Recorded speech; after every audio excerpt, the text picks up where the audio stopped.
Io dia misaotra anao zany a dia titony kalty a dia hoe zokibe mahaleo 5 taona nisoratako andro tolakandro izy ity dia izay a no antsaiko aminareo eto. Zokibe mahaleo taona marobe hatramin'ny fahazazana nandrotsotsy anay tsy rim-panantenana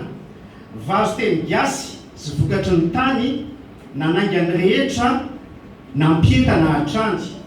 teny Betongolo teny Ambohimanga nitety tany maro tsarona mahajanga nanomboka ny lanitra ireo hirahira maro zafady fa tena tsy mahita maty tsy mamao io asikotsiva zafady aveko le izy a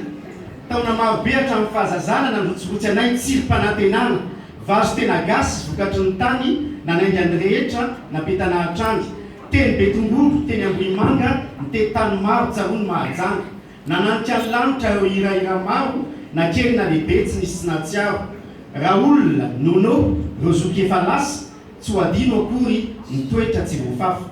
dada dama fafa isariny bekoto isaorana hatrany nahandro sy ny toto 5 taona izay no efa dila efa hira tsy taisy no voarakitro kapila fa ny tena betsaka dia reo ventsona mpo iraikitra tampisaka tsy lefy tsy mbalo tsy ho lava resaka ho fafaranako ny tendy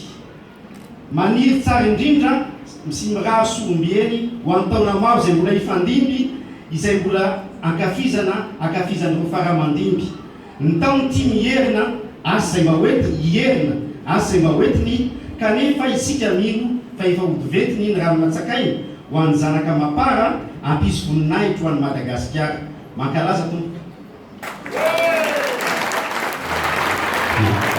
sorany matabetsika ame boky anay tariky izy ty aloha mba torotra ty boky